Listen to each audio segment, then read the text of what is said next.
रात 8 बजे के बुलेटिन के साथ मैं हूं दिव्या और आइए नजर डालते हैं अभी तक की 8 बजे की सबसे महत्वपूर्ण खबरों पर। नमस्कार, आप देख रहे हैं आंखें न्यूज 24 और मैं हूं दिव्या। नेता प्रतिपक्ष तेजस्वी यादव ने कहा है कि मैं मुजफ्फरपुर जा रहा हूं, जहां कथित तौर पर पुलिस ने एक निर्दोष व्यक्ति की गोली मारकर हत्या कर दी। राज्य में कानून व्यवस्था पूरी तरीके से चरमरा गई है। वहीं भारत सरकार की विदेश नीति को लेकर भी उन्होंने निशाना साधा और कहा कि सरकार की विदेश नीति विफल हो चुकी है। हमने देखा कि विदेश नीति प्रधानमंत्री नरेंद्र मोदी की निजी नीति बन गई है। आने वाले समय में एलपीजी और ईंधन की कीमतें बढ़ने वाली इस दौरान और उन्होंने क्या कुछ कहा, सुनिए इस वीडियो में। देखिए, लगातार जो है बिहार में अपराध बढ़ता जा रहा है। पुलिस का काम है कि अपराध को कम करना, अपराधियों पर कार्रवाई करना, लेकिन जो घटना गाय घाट मुजफ्फरपुर में जो हुई है, एक निर्दोष व्यक्ति की हत्या जो है कर दी गई और हत्या करने वाला जो लोग हैं वो वहाँ के थानेदार थे। उन्होंने जो है जबरन जो है, अब सुनने में तो आ रहा है कि शराब पी करके जो है उन्होंने गोली मारी है और प्रशासन आप समझ सकते हैं कि किस हिसाब से ऑर्गेनाइज क्राइम हो रहा है और जबरन निर्दोष लोगों को मारा जा रहा है। पुलिस पूरी तरीके से फेल हो चुकी है। प्रशासन का, यहाँ के सरकार का इकबाल जो है खत्म हो चुका है। कोई कंट्रोल पुलिस पे नहीं रह चुका है।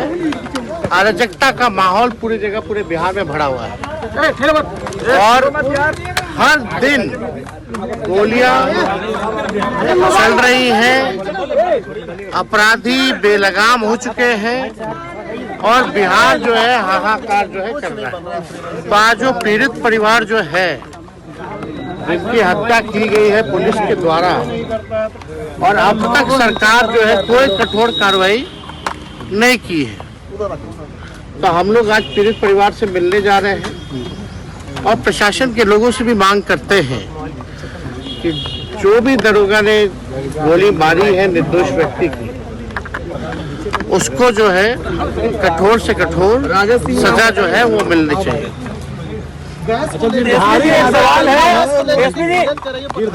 अभी आप देखिएगा गैस और पेट्रोल, अभी भारत सरकार के गलत विदेश नीतियों के कारण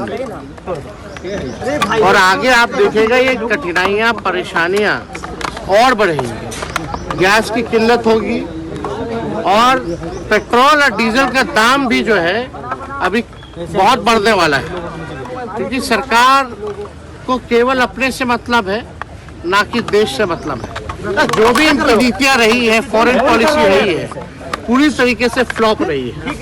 आप सब लोगों को पता है जब पाकिस्तान से हम लोगों का लड़ाई युद्ध जब चल रहा था, तब भी कोई भी हमारा पड़ोसी मुल्क भी हम लोगों के साथ नहीं खड़ा था। तो आप समझ सकते हैं कि जब से भाजपा एनडीए की सरकार बनी है, तब से हमारा फॉरेन पॉलिसी जो है चौपट हो चुका है और फॉरेन पॉलिसी ना होकर के एक निजी पॉलिसी के। नमस्कार, आप देख रहे हैं आंखें न्यूज 24 और मैं हूं दिव्या। मुख्यमंत्री नीतीश कुमार समृद्धि यात्रा के 5वें फेज के तहत आज बक्सर पहुंचे। सभा को संबोधित करते हुए मुख्यमंत्री ने कहा कि 24 नवंबर 2025 को पहली बार एनडीए सरकार बनी। इसके बाद से बिहार के विकास के काम शुरू हुए। तब से राज्य में कानून का राज है। हम सभी लोग विकास के काम में लगे हुए हैं। हम लोग की सरकार बनने के पहले वाली जो सरकार थी उसका बहुत बुरा हाल था। लोग शाम को घर से निकलते नहीं थे। इस दौरान और उन्होंने क्या कुछ कहा, सुनिए इस वीडियो में। अधिकारीगण, प्रिंट और इलेक्ट्रॉनिक मीडिया के पत्रकार मित्रों, छायाकार बंधुओं, बहनों एवं भाइयों, आज के इस कार्यक्रम में आप बहुत अच्छी संख्या में उपस्थित हैं। इसके लिए मैं आप सबका नमन करता हूं, आप सबको बधाई देता हूं। अब इसके बाद कुछ बातें आप लोगों को बताना। एक बात तो जानते ना है आप लोग, हम तो कहते हैं कि आप सब जानते हैं 24 नवंबर 2005 को पहली बार एनडीए सरकार बनी थी और उसी समय से सरकार चलते हुए अभी तक, तो आप समझ लीजिए। तो हम लोगों की सरकार बनी थी, एनडीए की सरकार 24 नवंबर 2025 को पहली बार, और तब से राज्य में कानून का राज है और लगातार विकास के काम में हम सब लोग लगे हुए। और इसके पहले वाली जो सरकार थी और उस सब की स्थिति क्या थी, याद है ना? पहले क्या स्थिति थी? पहले बहुत बुरा हाल था। ये हम लोगों की सरकार बनने के पहले वाली जो सरकार रहती थी, क्या सब रहता था, सबको याद रखिए, जान लीजिए। लोग शाम के बाद घर से बाहर नहीं निकलते थे। इस सब को कह दिया था, याद करिए ना, कि घरों में शाम के बाद बाहर मत करिए, घरे में रहिए घर करके। तो ये सब काम वो लोग कर दिया था। कितना खराब था। यहाँ होता है ऐसा कभी कि कोई साथ है, घर में बाहर रहे, घर में रहे, ऐसा कुछ नहीं है। और देश के दूसरे जगह भी नहीं है, लेकिन यही लोग यहाँ करवा दिया। बहुत खराब था। हम लोग तो आपको बताते हैं ना कि हम लोग तो यहाँ दिल्ली में था, तो जब भी हम अपने इलाका में आते थे तो देखते थे कि सबका बंद था, और वही जाकर के दोनों हाथ से हम करते थे, तब आके खाली करता था और उसी में हम जाते थे। कौन काम है? यहाँ कहीं देखते हैं कहीं भी कोई चीज है कि कोई को भी शाम में घर में इधर उधर करने का? ये पहले वाली सरकार क्या थी हम लोगों के आने के पहले। तो उसके बाद उसके अलावे और सब गड़बड़ था। समाज में कितना विवाद होता था, कितना हिंदू मुस्लिम झगड़ा होता था। पढ़ाई का क्या हाल था? बहुत कम बच्चे पढ़ते थे, बहुत कम पढ़ाई होती थी, और पहले इलाज का पूरा इंतजाम नहीं था। सड़कें बहुत कम थी, जो थी उनका बुरा हाल था। अब दिल्ली बहुत कम जगह थी। तो पहले वाली सरकारों ने इसी तरह से किया, और जैसे ही हम लोगों की सरकार बनी तो सबके लिए सारा काम किया गया। तो ये तो सब जानते हैं। और शुरू से ही बिहार के विकास का काम हो रहा है। अब किसी प्रकार के डर एवं भय का वातावरण नहीं है। राज्य में प्रेम भाईचारा। समाचारों में वक्त हो चला एक छोटे से अंतराल का। पटना में कई वर्षों से शिक्षा में अहम योगदान दे रहा है Gyansthali high school Alamganj Patna city, जहां 10वीं और 12वीं की बोर्ड परीक्षाओं में 100% अंक प्राप्त कर रहे हैं बच्चे। एक ऐसा स्कूल जहां न केवल होती है पढ़ाई, बल्कि साथ ही साथ होती है कल्चरल एक्टिविटी, स्पोर्ट्स एक्टिविटी से जुड़े गेम्स, मैथ ओलंपियाड से लेकर साइंस ओलंपियाड, जहां बच्चों के लिए स्कूल कैंपस अत्याधुनिक सुविधाओं से लैस, छोटे बच्चों के लिए वाहन और ट्रांसपोर्ट की विशेष सुविधा। तो देर किस बात की, आज ही कराएं अपना नामांकन Gyansthali high school Alamganj Patna city में, जहां नामांकन की प्रक्रिया जारी है। संपर्क करें पुलिस चौकी Alamganj main road near Alamganj थाना पटना बिहार 800007। ब्रेक के बाद आपका फिर से स्वागत है। नमस्कार, आप देख रहे हैं आंखें न्यूज 24 और मैं हूं दिव्या। पटना से एक बड़ी खबर आई है, जहां नगर निकास एवं आवास विभाग के मंत्री सह उप मुख्यमंत्री विजय सिन्हा ने प्रेस कॉन्फ्रेंस कर विभाग के 100 दिनों के कामकाज और आगामी योजनाओं की विस्तृत जानकारी दी। उन्होंने कहा नगर निकास विकास विभाग ने 100 दिनों में अहम फैसले लिए और डबल इंजन सरकार लगातार विकास की दिशा में काम कर रही है। सुशासन से समृद्धि की ओर विकसित बिहार बने, डबल इंजन की सरकार बिहार के माननीय मुख्यमंत्री नीतीश कुमार जी के नेतृत्व में और देश के प्रधानमंत्री माननीय नरेंद्र मोदी जी के निर्देश और सहयोग से बिहार बदल रहा है। आज मैं आपको सबसे पहले बताऊं कि बिहार नगर पालिका संशोधन विधेयक 2026 विधानमंडल द्वारा पारित किया गया। सशक्त अस्थायी समिति पहले नामित होता था, अब चयनित होगा। नगर निकाय के सभी अस्थायी सदस्यों का चयन पार्षदों के गुप्त मतदान के द्वारा बहुमत के आधार पर जिला पदाधिकारी के पर्यवेक्षण, निर्देश और नियंत्रण में निर्धारित अवधि के अंदर किया जाएगा। हम लोग तय किए हैं कि बहुत जल्द, कई जगह से लोगों का, पार्षदों का शिकायत आ रहा था इसे पारदर्शी और लोकतांत्रिक बनाने के लिए सरकार ये व्यवस्था लाई है। आज अतिक्रमण मुक्त अवैध होर्डिंग और पार्किंग का वातावरण हमने बनाया। पटना सहित सभी निगम, परिषद और नगर पंचायत के अंदर हमने निर्देशित किया कि जो हमारे विभाग के निगम, नगर परिषद, नगर पंचायत के तहत रजिस्ट्रेशन कराएंगे, उनका ही होर्डिंग वैध माना जाएगा और उससे इतर जो भी है सबको अतिक्रमण मानकर उसे इमीडिएट हटाने की व्यवस्था सुनिश्चित करने का निर्देश दिया और इसमें कई सफलताएं भी मिल रही है। आपको जानकर खुशी होगा कि अभी तक उस मद में नहीं के बराबर राशि आ रहा था। अब कई शहर के अंदर, कई निकाय क्षेत्र के अंदर लोग अप्लाई भी कर रहे हैं और नगर के अंदर एक नए राजस्व का सृजन भी हो रहा है। अनुमान तो है कि 1000 करोड़ से ऊपर का ये हमारा आमदनी नगर विकास विभाग के अंदर आने की संभावना है। जेम पोर्टल पर कई गड़बड़ियों की शिकायत मिल रही थी। सड़क से सदन तक लोग इसकी चर्चा करते थे कि एक ही डस्टबिन का मामला काफी हाईलाइटेड हुआ था। वही डस्टबिन एक जगह कुछ राशि का अंतर काफी रहता था। हमने इसका एक अस्थाई कमेटी बनाया, उनका अपना नंबर रहता था। जब वो बदलते तो फिर उनका नंबर चेंज होता था, लोगों को काफी परेशानी होती थी। विभाग ने सभी को अस्थाई मोबाइल नंबर हमने प्रदान किया है।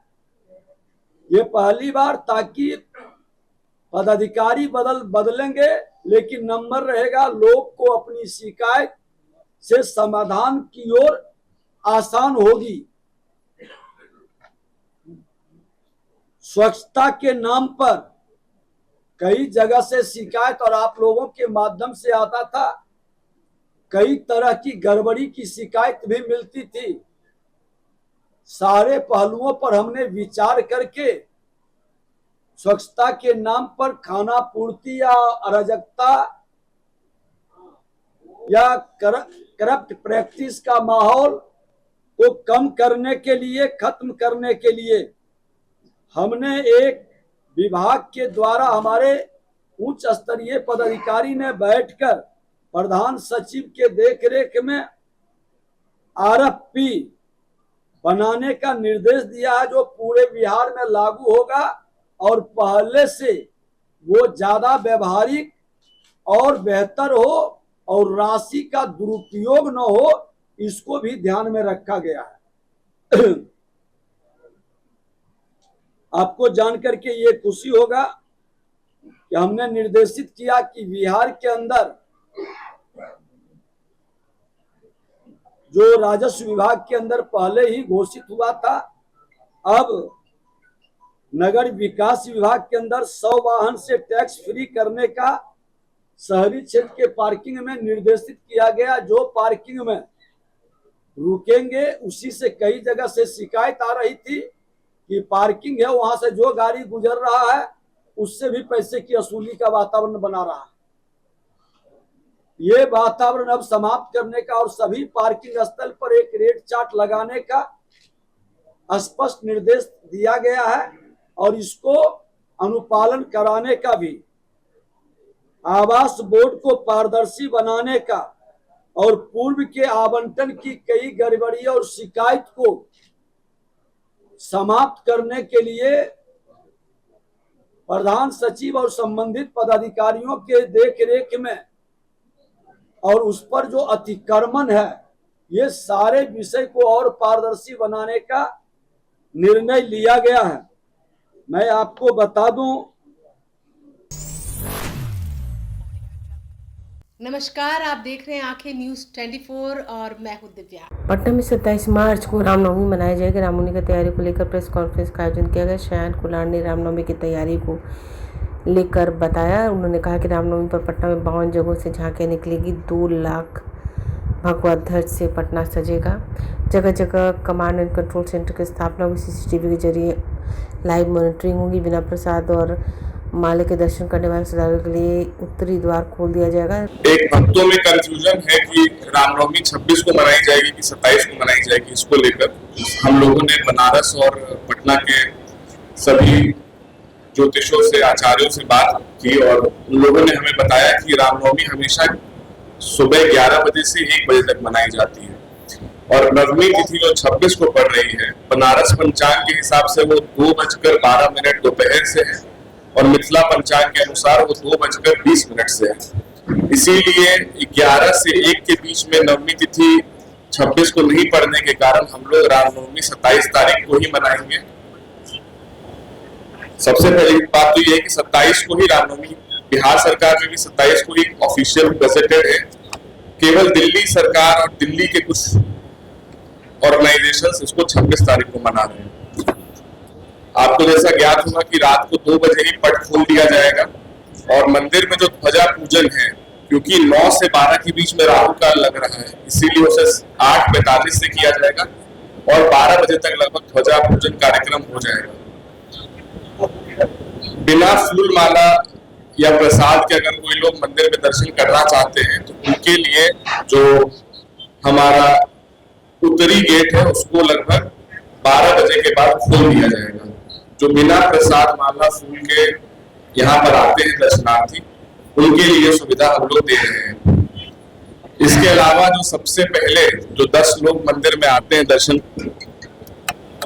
सबसे पहले जो 10 लोग मंदिर में दर्शन करने के लिए आएंगे उनको मंदिर के द्वारा सम्मानित किया जाएगा, क्योंकि लोग ऐसा देखा जाता है कि रामनवमी के एक दिन पूर्व से ही लाइन कतार में लग जाते हैं और वो लोग इंतजार करते हैं कि कब पट खुलेगा अगले दिन और दर्शन करेंगे। इसीलिए हम लोगों ने फैसला किया है कि जो 10 लोग पहले दर्शन करने आएंगे उनको मंदिर के द्वारा सम्मानित करने का काम किया जाएगा। इस बार 2 पार्किंग की फैसिलिटी हम लोग श्रद्धालुओं को दे रहे हैं, क्योंकि लोग गाड़ी लगाने में सक्षम नहीं हो पाते थे।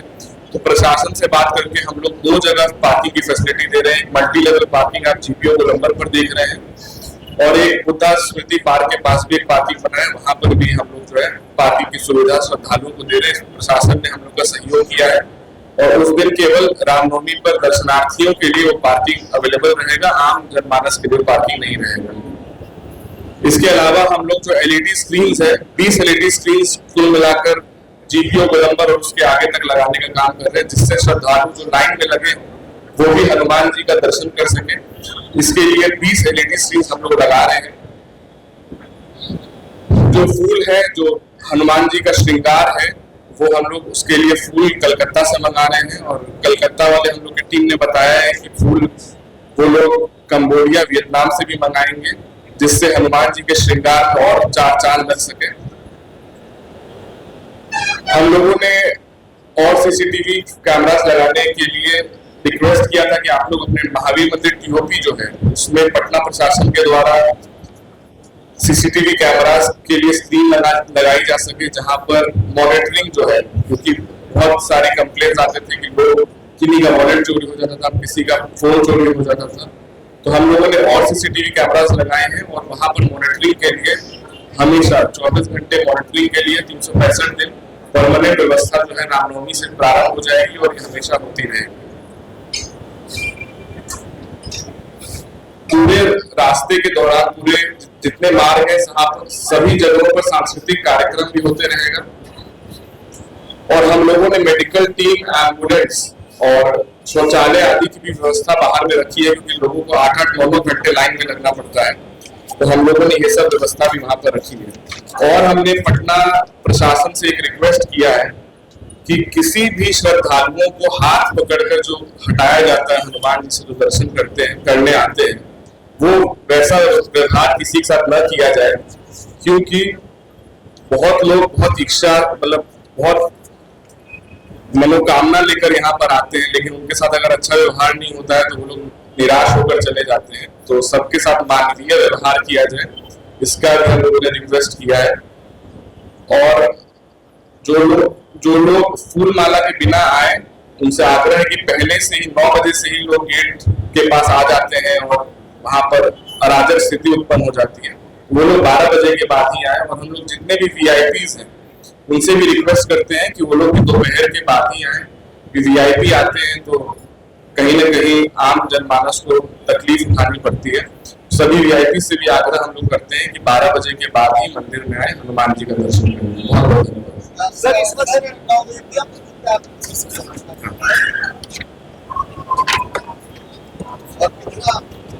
पिछले वर्ष हम लोगों ने लगभग 18,000 kg का सेल किया था नैवेद्यम का।